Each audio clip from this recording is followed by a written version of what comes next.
Kembali ke masa sekarang, setelah mengingat jasa anaknya kepada Ishak, dia sempat meminta Ibu Doni untuk lari dan menjauh dari masalah Bob Lee. Namun di sini dia menolak dan berkata kalau kebenaran pasti akan berbuah kemenangan, dan beliau lebih memilih mati daripada harus melarikan diri.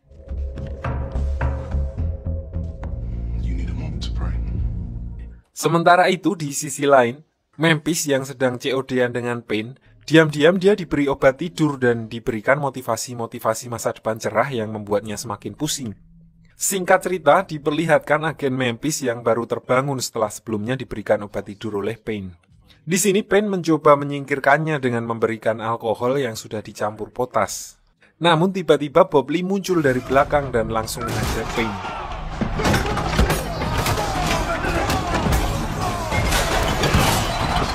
Ternyata dari kemarin Bob Lee membuntuti Memphis untuk memastikan Memphis benar-benar bisa dipercaya dan bukan bagian dari aliansi Ishak.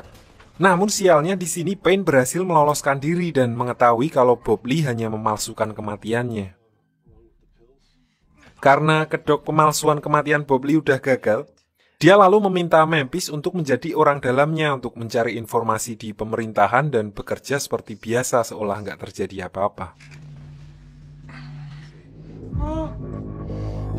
Beberapa hari kemudian, setelah menelaah dan mengetahui kalau barang bukti peluru yang ditemukan oleh FBI adalah palsu, Bob Lee lalu berusaha untuk mencari yang aslinya dengan menggelar olah TKP sendiri. Dengan fakta-fakta di lapangan saat kejadian dan perhitungan reka ulang penembakan yang sangat akurat, Bob Lee memperkirakan kalau peluru yang asli harusnya nyangkut di sebuah mobil patroli yang tidak jauh dari lokasi Presiden Ukraina tertembak. So, keesokan harinya, begitu mendapat info tentang keberadaan mobil yang dimaksud berada di sebuah bengkel polisi, Bob Lee lalu melakukan penyamaran menjadi montir untuk masuk ke sana. Dan ternyata sesuai dengan perkiraannya, peluru itu nyangkut di ngisoran mobil tersebut. Di saat yang bersamaan, seorang kepala montir mencurigai gerak-gerik Bob Lee. So, Bob Lee langsung bergegas mengambil pelurunya dan kabur dari tempat tersebut. Setelah berhasil kabur, dia menemui agen Memphis untuk memperlihatkan temuannya. Di sini, dengan bantuan dari agen Memphis, dia mendapat info kalau peluru yang dimaksud berasal dari sebuah organisasi bernama Tree of Liberty, semacam organisasi pemberontak yang menginginkan revolusi di Amerika. Mengetahui hal itu, Bob Lee langsung menuju ke tempat terpencil yang digunakan sebagai tempat persembunyian Tree of Liberty. Awalnya Bob Lee ditolak kedatangannya. Lalu nggak lama berselang, datang pemimpin mereka yaitu Randy Orton yang udah pensiun dari SmackDown karena asam uratnya. Di sini Randy menyambutnya karena dia berpikir kalau Bob Lee mempunyai misi yang sama dengan mereka. Lalu saat memberitahu maksud dan tujuannya dengan memperlihatkan peluru yang dia temukan, Randy berkata kalau penembak yang dia cari bukan berasal dari mereka. Bob Lee lalu menanyakan siapa supplier peluru tersebut, dengan maksud ingin mencari tahu siapa lagi yang menggunakan peluru yang sama.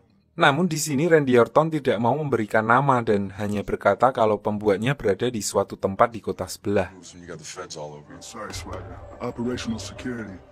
Di sisi lain, Ishak yang udah mengetahui kalau Bob Lee masih hidup dan menuju ke wilayah Tree of Liberty, dia juga datang ke tempat itu secara diam-diam. Dengan skin ghillie suitnya, dia berusaha untuk mengintai tempat itu dari kejauhan, namun keberadaannya berhasil diketahui oleh orang-orang di sana.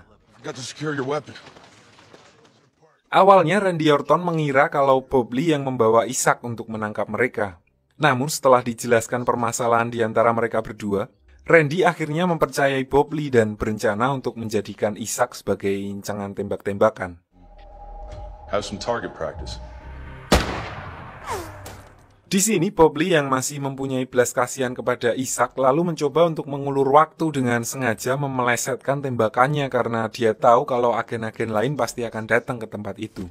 Dan gak lama berselang, agen-agen itu beneran datang. Di sini Bob langsung mengalihkan perhatiannya dan menembak drone yang mengintai mereka. Hal itu langsung membuat orang-orang Tree of Liberty berhamburan dan bersiap menyerang balik. Dengan memanfaatkan kekacauan itu, Ishak akhirnya bisa meloloskan diri dengan memotong tali yang mengikatnya menggunakan sebuah batu. Sementara Bob Lee masih berusaha melumpuhkan musuh-musuhnya. Di sini Bob Lee juga sempat menolong adiknya Randy Orton yang akhirnya membuatnya simpati dan memberitahukan supplier peluru mereka, yaitu seseorang dengan nama O'Brien. O'Brien. Find that Black King. Scene lalu beralih ke agen Memphis yang diperlihatkan sedang menemui Julie, istri Bob.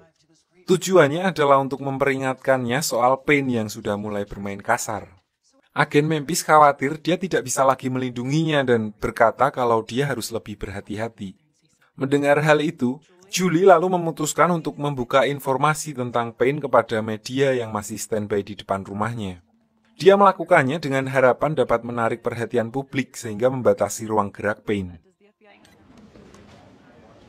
Please report them to Special Agent Nadine Memphis. Singkat cerita, setelah mendengar namanya mulai jadi perhatian publik, Payne lalu dengan nekat menyerahkan diri dengan mendatangi agen Memphis di kantornya. So dengan cepat para petugas yang ada di sana langsung menangkapnya. Tanpa membuang banyak waktu, agen Memphis lalu menginterogasinya dengan fakta-fakta tentang agen Rusia dan polisi yang gagal menangkap Bob Lee di mana mereka semua ditemukan meninggal setelah kontak dengan Payne. Di sini baru diketahui tujuan asli Payne menyerahkan diri adalah karena dia berniat akan membersihkan namanya karena agen Memphis dan Julie tidak mempunyai barang bukti apapun tentang kejahatannya. Payne juga sebenarnya terlihat seperti ingin memberitahu agen Memphis tentang dalang di balik semua ini, namun dia tidak ingin mengatakannya secara terang-terangan. So, dengan sedikit drama, Payne akhirnya memberikan dua petunjuk kepada agen Memphis, yaitu Annex B dan Mitchum. It's gonna be over. Di sisi lain, Mitchum dan Isaac yang berhasil kabur dari Tree of Liberty, mereka mendapat informasi kalau Payne sedang diinterogasi oleh agen Memphis. Lalu mereka meminta bantuan militer untuk menjemputnya. Dan tidak berselang lama, Payne lalu diambil alih oleh pihak militer dengan alasan dia sudah melanggar kode etik dan harus diadili secara militer. Di sini agen Memphis mencoba menahannya karena dia masih kekurangan informasi. Namun usahanya itu sama sekali tidak digubris sama Pak Tentara. Hey, Jack. Well, find out. Beralih ke Bob Lee yang sedang menuju ke tempat O'Brien yang ternyata adalah instruktur tembaknya dulu. Di sana Bob Lee menjelaskan apa yang terjadi dan menunjukkan peluru yang dia temukan di TKP penembakan presiden. Setelah dilihat, O'Brien lalu berkata kalau peluru itu bukanlah buatannya. Menurut pengakuan O'Brien, peluru buatannya sudah disempurnakan dan akan pecah berkeping-keping untuk menghilangkan jejak. O'Brien lalu membawanya ke puncak sabana dan menunjukkan sebuah senapan yang diberi nama Black King. Di sini O'Brien menjelaskan kalau dari jarak tembak dan peluru yang digunakan, bisa dipastikan senjata yang digunakan berjenis sama. So O'Brien berkata jika Bob Lee ingin menemukan pelakunya, maka dia harus mencari siapa pengguna Black King lainnya, karena diceritakan hanya ada 4 senapan jenis itu di dunia. Lalu nggak berselang lama, O'Brien mendapat informasi dari temannya kalau ada beberapa mobil militer yang sedang menuju ke tempatnya. So di sini seolah sudah siap dengan kedatangan orang-orang yang sedang memburu Bob Lee, O'Brien lalu mengajak Bob Lee untuk menyambut mereka. Go south. Long guns at the top of the hill. Yeah, just keep your head on us. Beberapa saat kemudian, begitu orang-orang itu memasuki wilayah O'Brien, beberapa di antaranya terkena perangkap O'Brien dan menyebabkan luka serius. Sementara yang berhasil menghindar lanjut adu tembak dengan O'Brien dan Bob Lee.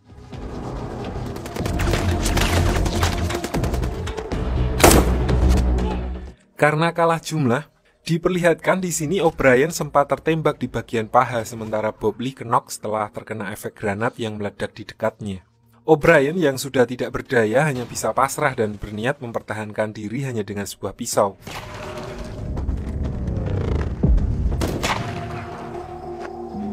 Untungnya di sini Bob Lee tersadar dan dengan senapan Black King-nya, dia berhasil menumbangkan lawan yang sedang menuju ke arah O'Brien.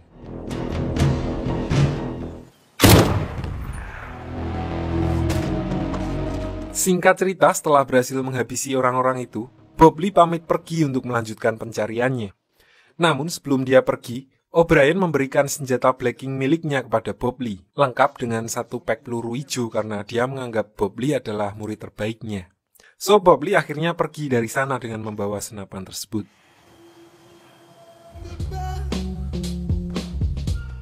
Sementara itu, diperlihatkan Payne yang sudah dibebaskan oleh seseorang bernama Lon Scott. Namun di sini Payne malah meminta tebusan sejumlah uang dengan mengatakan kalau Annex B saat ini ada di tangannya. Jadi diceritakan di sini kalau Annex B itu sebenarnya adalah sebuah kode yang merujuk pada sebuah pembantaian desa terpencil di Ukraina oleh militer swasta dari perusahaan Anhur Dynamic, di mana perusahaan itu adalah milik Lon Scott. Jadi Lon Scott ini juga terlibat dalam kasus penembakan presiden. Namun di sini dia tetap menolak permintaan Payne dan berkata kalau dia tidak peduli dengan video pembantaian tersebut, di mana kalau video itu tersebar akan menyeretnya ke dalam kasus kejahatan perang. Sementara itu, di sisi lain, diperlihatkan agen Memphis yang sedang menyelidiki salah satu kenalan Dimitri, agen Rusia yang telah tewas di tangan Payne. Dia adalah satu-satunya saksi kunci yang mengetahui tentang kejadian Annex B. So, agen Memphis mendatangi seorang perempuan bernama Casper untuk menanyakan keberadaannya. Walaupun awalnya menolak memberikan informasi, Casper akhirnya tidak berkutik begitu agen Memphis berkata kalau dia mengetahui kedok asli bisnis salonnya. Casper akhirnya berjanji akan menghubungkannya via Zoom meeting dengan orang tersebut. Singkat cerita, malam harinya, agen Memphis berhasil terhubung dengan perempuan yang dimaksud. Wanita itu lalu menjelaskan semua informasi yang dimiliki Dimitri, yang juga membuatnya dikejar oleh orang-orang Rusia. Namun saat sedang menjelaskan tentang Annex B dan semua dalang di baliknya, tiba-tiba jaringannya ngelak dan nggak lama berselang ternyata orang-orang Rusia sudah mengetahui keberadaan perempuan itu yang langsung mendatanginya dan menghabisinya di hadapan agen Memphis, di mana hal itu juga membuat agen Memphis menjadi agak paranoid.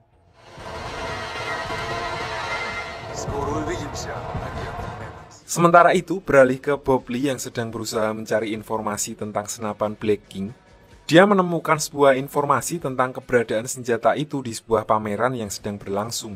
So, tanpa membuang waktu, dia langsung menuju ke pameran tersebut. Singkat cerita, dalam pameran tersebut, Bob Lee bertemu dengan salah satu pemilik senjata itu, dan di sini dia menjelaskan kalau senjata itu adalah senjata yang sangat langka dan hanya ada beberapa pucuk di dunia. Dia juga mengatakan kalau salah satu pemiliknya adalah Lon Scott, pemilik PT Anhur Dynamic yang sanggup menembak tepat sasaran dengan senapan Black King dari jarak 1 km lebih. Merasa sudah mendapatkan info yang dia cari, Bob Lee langsung menyelidiki tentang orang yang dimaksud dan melakukan pengintaian selama beberapa hari. I need you here. Stop that. Singkat cerita, karena merasa tidak mampu melakukannya sendirian, Bob Lee lalu meminta bantuan agen Memphis untuk membantunya dalam pekerjaannya kali ini. Beberapa saat kemudian, agen Memphis akhirnya sampai di titik persembunyian Bob Lee. Di sini dia langsung memberitahukan semua informasi yang baru saja didapat tentang Annex B dan keterlibatan Lon Scott di dalamnya. Nggak berselang lama, terlihat Lon Scott keluar untuk menemui Michum dan satu orang lagi yang bernama Krukov. Dia adalah seorang agen berpangkat tinggi dari FSB, semacam CIA-nya Rusia, di mana ternyata dialah yang memerintahkan mereka mengeksekusi Presiden Ukraina. Tujuan pertemuan itu adalah untuk membahas uang tebusan yang diminta Payne untuk Annex B yang saat ini ada di tangannya. Namun di sini Krukov menolak untuk mengabulkan permintaan Payne dan memilih pergi dari sana. Di sisi lain, Bob Lee yang dari tadi membuntuti mereka dan menyadap percakapan mereka, dia mempunyai ide untuk mengadu domba mereka dan menggunakan Payne sebagai umpan. Payne has the Annex B file. It's a big world. I don't have one. Singkat cerita, Bob Lee dan agen Memphis lalu pergi menemui Krukov untuk menjalankan rencananya. Di sini Bob Lee menawarkan jasa dengan meminta imbalan yang sama seperti yang diminta Payne untuk mendapatkan Annex B dan dengan tugas tambahan yaitu menghabisi Michum, Lon Scott, dan Payne. Di sini Krukov tidak begitu saja percaya dengan omongan Bob Lee, karena dia tahu selama ini Bob Lee tidak begitu mementingkan uang. Bob Lee lalu mencoba meyakinkannya dengan mengatakan kalau dia ingin memulai hidup baru di luar negeri dengan keluarganya, supaya dia bisa menjamin keamanan dan privasi keluarganya. Mendengar alasan Bob Lee yang cukup masuk akal, Krukov akhirnya menyetujui tawaran tersebut. Di sisi lain, Julie memutuskan untuk pindah dari rumah adiknya ke tempat yang lebih aman secara diam-diam, mengingat situasi Bob Lee yang sedang melawan para Yonko. Lalu nggak lama berselang setelah kepergiannya, datang seorang wartawan yang mengaku kalau sudah mempunyai janji dengan Julie untuk wawancara eksklusif, namun dia tidak menemukannya di rumah itu.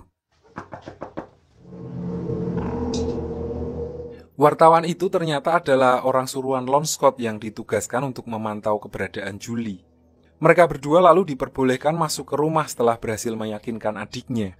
Di dalam, salah satu dari mereka diam-diam menyadap HP adiknya Julie yang tergeletak di atas meja untuk menemukan lokasi Julie. How soon do you think you can get this to her? Very generous offer. If my sister